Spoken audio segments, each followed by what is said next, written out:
So, Erin, I'm just gonna address the elephant in the room. Something that really upset me when I was in the city of New Britain. I was driving in and boom! Like, there goes my tire. Like, you know what I mean? Like, and thank God, you know, I have a good tire, but not everyone could afford the tires I could afford. You know what I mean? True. So, like, what if, like, it pops? Like, when is this gonna be done? Like, what is going on? Like, where's the money going? Like, why are they not going and fixing these potholes? Like, could I sue the city? Like, people think this all the time. Yes, you can. There actually is, but let me kind of backtrack a little bit there first and tell you that we always are filling potholes, right? So we're not spending money in any other place. We're not taking money from a pothole budget and spending it on something else. We fill potholes and we have the money to do that. And we will do that, but we need your help. So what we got a couple years ago was this app on your phone. It's called SeeClickFix, new brand. SeeClickFix. You could download it and it'll pull up the city and give you the option to take a picture of the pothole and report it. So it looks like this. So a map that'll pop up on your phone, and you can create an account, or you could be anonymous. If you don't want people to know who you are, that's cool. We want you to help share information with us. How many people are reporting, like, right now, as of right now? Let's see. Like, how many people have started reporting? So there's a lot. So all these little pins that you see on the map, those represent different issues. That's not a lot, because I feel like the potholes there's are what a color? They're the blue one, right? The blue one. Okay, so I don't see. There's more than that. There's more, yeah. So people are really not reporting. So we need people to help us. Right. So even because that's not the hood right there that I see. That's like where the park is at. Yeah, it comes from all over the place. But it's easy app, Android and iPhone available. It's a free app. You download it and you can take the picture. You could get out of your car, take a picture of the pothole, send it directly to us, and it goes directly to our public works department. Or better yet, I could drive, and before I drive, I could see where there's potholes. You can. Right. Well. You would know. It's like you would know. When you want to know when a cop is on, where the cop is at. But it's a really great tool. Right. So you can use it for more than just potholes too. You can report blight, abandoned vehicles, anything that you see that our public works department or police department might need to take care of, you can report it on this app. So we do have money in a budget to address potholes. We just need you to help us. That's all. But do they, like, the thing with potholes is that you could fix them and then they just come back. They appear out of nowhere because, like, yeah, that's the problem. The plowing of the streets in the wintertime. So you need hot asphalt to fill a pothole and fill it adequately. But you can't get that until the weather breaks. So if you report a pothole right now, we're in the middle of the winter time, we'll go out and we'll put in what's called a cold patch. So it's basically like filling it with gravel. It doesn't kind of bind to the road because it's too cold, or we might not be able to do it because there's snow or ice on the road. Right. We'll go back in the springtime and put a hot patch over the top of it. And how long does that take? Because sometimes I'm driving and I get upset that I have to, like, slow down because someone's fixing a pothole. Like, how long does that take? It's a pretty quick process. We bought a new piece of equipment that makes it go a lot faster than what it used to. We used to have to load. Because then I'll get upset at that too.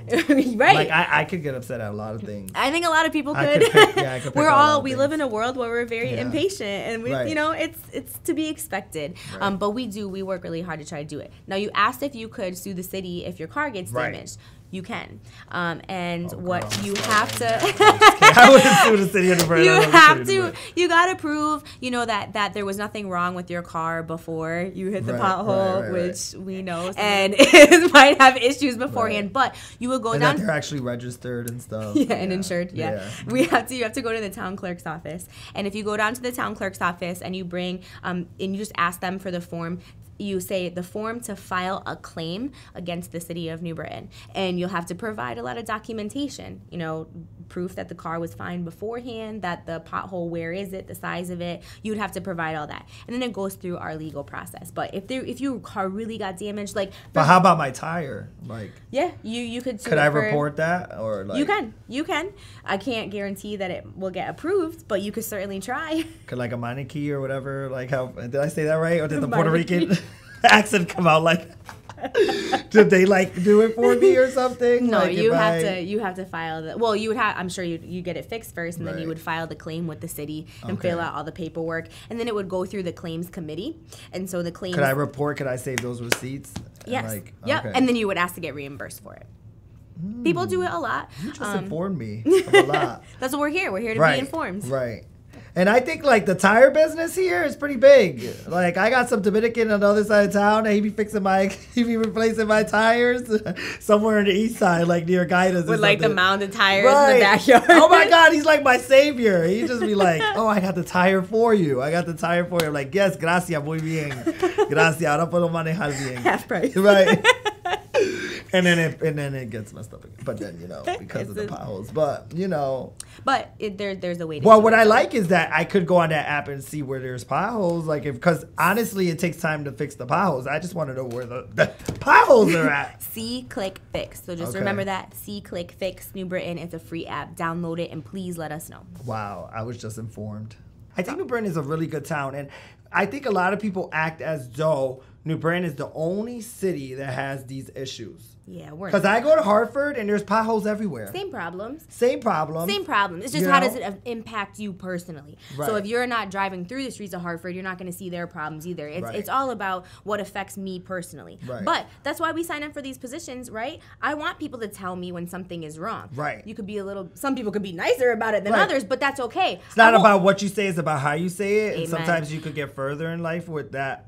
Kind of concept, right. You get more bees with honey than with vinegar. What is that saying? Something like that. Right, you're right about that. But I always because I may add the sazon to it, but I'm just saying. If you put sazon in the honey, you messed up. Right, it may taste good, girl. You never know. You never put Italian dressing in middle school on the pizza. Okay, that was Slade Pulaski days, but okay, Roosevelt days.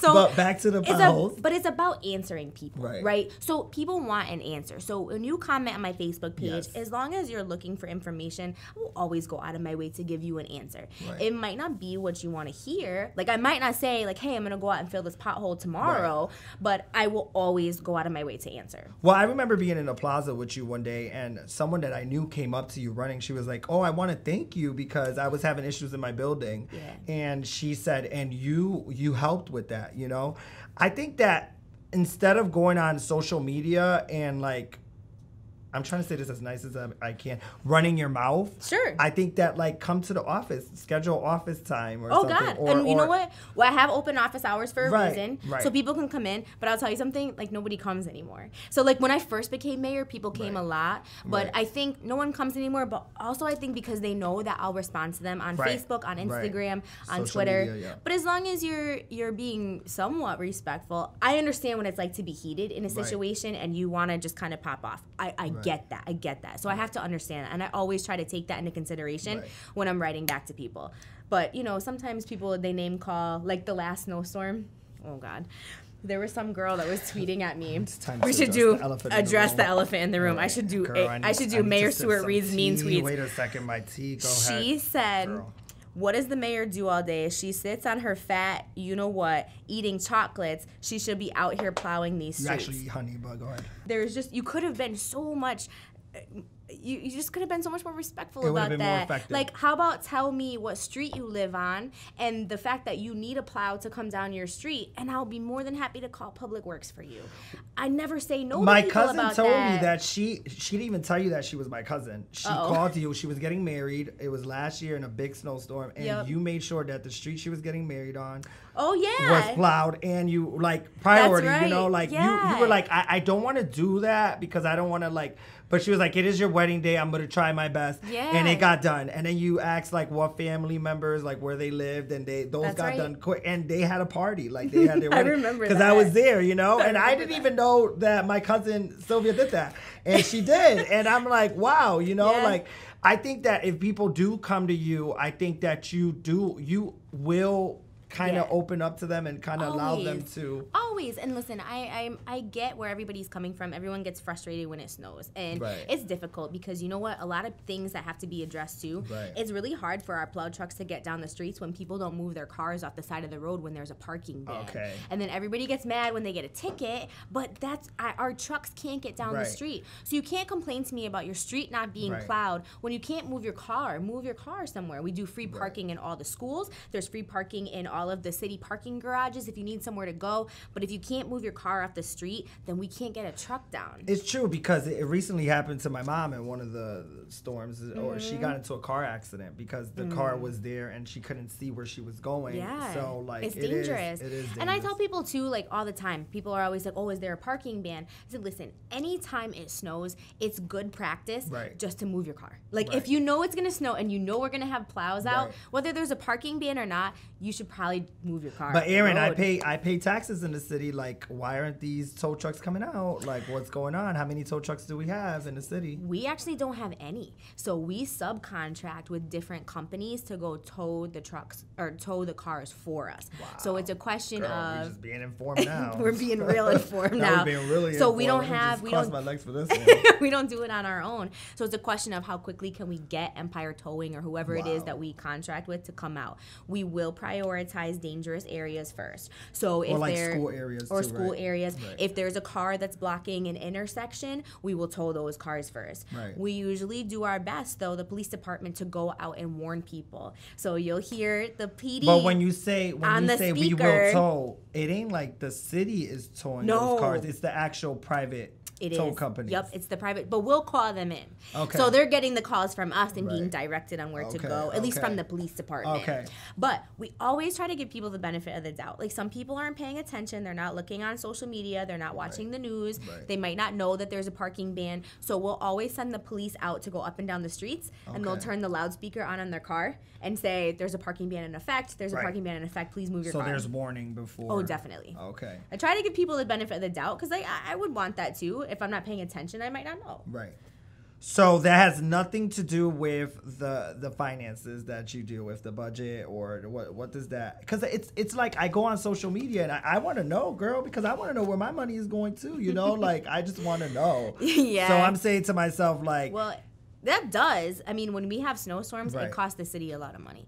So, like, for example, the snowstorm that we had just this past weekend, it cost the city almost $40,000 in just salt alone for the roads. And where's this money that we're working come from? Tax dollars. Your tax dollars. So the taxes that you pay on your house or your car, that's what helps pay for all these city services. And so then now we go into businesses. Now, do businesses play a big role, like when it comes to like where our money comes from? Because like if you support your local businesses such as the Hive, Mofongo, Criollissimo, everything on Broad Street, in the plaza, you have to, because that would help our businesses city. Are the lifeblood of our city, right?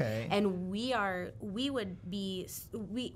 need them to succeed. They employ our local people. They pay taxes. They provide goods and services that we need, and they also just feed into the well-being of the city of New Britain altogether. It makes us an attraction. So we should be investing in Gaida's milk and stuff like that, right? Oh my goodness! That's our city. That money comes back into New Britain, and the more that we support ourselves, the more successful we'll be as a community, and the more businesses will come in, because we have businesses like Walmart that was in this city before, and they had to leave, right? And they go to the Caldors, and then what they do is they don't go to be aging me because I said Caldors. I used to go to Caldors. I used to go all the time. Ride on that little like thing. You used to put a quarter in the machine and ride on a little merry-go-round in front. I love Caldors. But like when you go to the Berlin Turnpike and you go to the mall and you don't really make a preference on shopping local, you're spending your money in other towns, and you have to think about the impact of that. So like we see a lot of businesses that come and go, and everyone's like, oh, downtown New Britain can't handle or can't maintain anything because businesses are always closing. Well, it's because you're not shopping there. We have to do our part to support them. But so businesses contribute a lot too. But you know, it all kind of comes into our tax structure. I have to tell you a fun fact, and this is going to be like a really big be informed moment. Oh God, let me sip my tea for this one. 48% of all properties in the city of New Britain don't pay taxes. What? Yeah.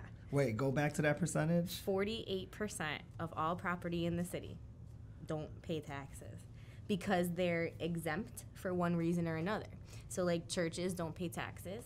If you're a nonprofit organization, you don't pay taxes. Anything that's a school or like a cemetery, something like that, they don't pay taxes because the state tells them they don't have to. But when you think about the city of New Britain and you look at Yeah. where we are, There's so many every churches. corner, every street, There's a every church corner in every corner. It used to be bodegas, now it's church. is a good combination. Jesus of has both. taken over the city. Jesus, take the wheel. We're a Christian city. We are a Right. believing city. Shout out that's to Right for Now sure. Ministries and Bishop Brown and Pastor Brown. They're so great. Shout out to St. Joseph's Church Right. on South Main Street. Yes. You know, I started off as Catholic. I did my communion and all of that. You know, I just had a major toast of Jesus in my life. Especially to have to deal with this, you need Jesus. Like, I can't even imagine being in your shoes. Now, being in your shoes, it's time to be informed. How many tasks a day do you have to fulfill? How many duties in one day? Like, where do you stretch? How do you stretch out your time? It all depends. So every day, I mean, every day could go in any kind of way because Right. things come up. We might have a fire or an emergency. We might have some type of police emergency that I might have to tend to. But in between that, She almost didn't even have time to do this because you were dealing with something else. yeah. Like, you know? So it's crazy, but you on top of all of the things, like people always say like, oh, you're always shaking hands, you know, taking pictures, cutting ribbons on new businesses, but there's a whole nother layer to this job other Right. than that. I'm an administrator of the city. I'm in charge of every employee. I manage a $240 million budget that I manage on behalf of everybody. Right. So I have to find time to make sure that I'm paying attention Right. to all of those things and kind of mixing Right, everything in. right. So, I mean, I could go from, you know, having a coffee meeting in the morning with the superintendent to going to a fire just to show our firefighter support on Broad Street to coming back here and doing payroll. That's crazy. Like, it goes from one extreme Speaking of to another. superintendent, there's rumors that there's not. I don't know anymore because I'm not in elementary school. I'm not in middle school. I mean, I would be a grown dude looking like Jack in one of those desks.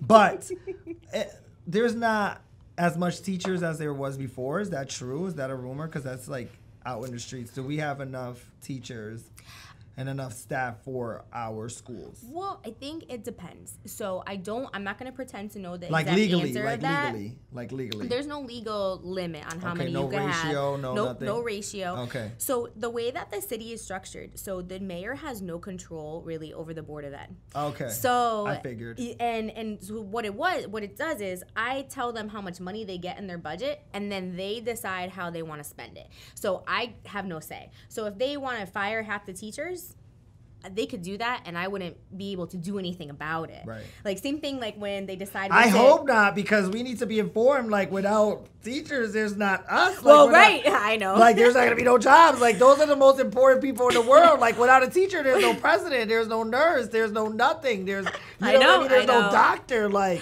What I will tell you is that over the last couple of years, you know, we've seen our school district. So I started on the Board of Education. That was the first office that I ran for. Oh, wow. And I ran for that because I was a coach at New Britain High School, right? Okay. I coached softball. Oh, and my okay. kids would say to me all the time, like, yo, miss, why don't you like be on the Board of Ed or do something? oh, you're really tough. Somebody needs to represent us. And I'm like, you know, it's really interesting because I kind of looked around and I was trying to figure out, okay, who is representing the city on these Yes. different boards? Yes. And there was nobody on there that was even remotely young. Right, right. So I was 23 years old and I decided to run for Board of Ed. And I won. And so I kind of brought this voice of a younger generation to the board. And it was really difficult because I was on an island of my own. Like, nobody took what I said seriously. yes. They were just like, oh, that's the kid. It was kind of like when I first became mayor. But you have to make sure that you have advocates. But our school district, I mean, listen, we graduate some incredible people. We really do. We have so many success stories Right. that come from our school district that Right. we don't talk about.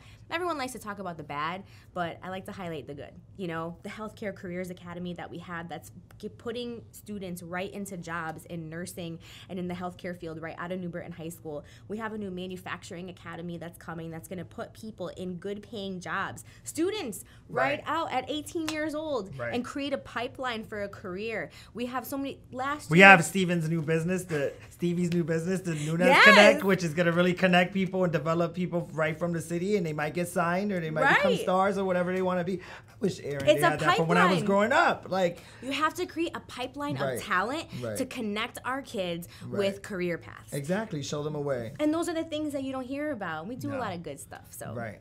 I am just so happy to be here because, girl, I am not scared of you and you are not scared of me. No, you can't be. And you know what? It's all about being open, honest, and transparent and talking to people and not being afraid to tell people what it is. And you have to address the elephants in the room. And you can't be afraid of it because that's when people... I think people just need to ask you. Like, they can't be scared. And I don't think they should be on social media. I feel like everyone wants to kind of blame someone. And I understand that this is your position and you're the mayor. Who else do we blame? You know, like, who else do we blame? You know, but it's true. I'm happy that you do have office hours and that you do kind of want to talk to people. And not a lot of politicians do that. Right. A lot they don't. And they sit up in their office. They're too busy. They're too busy. Right. Too busy to pay attention to the people that put them in that place.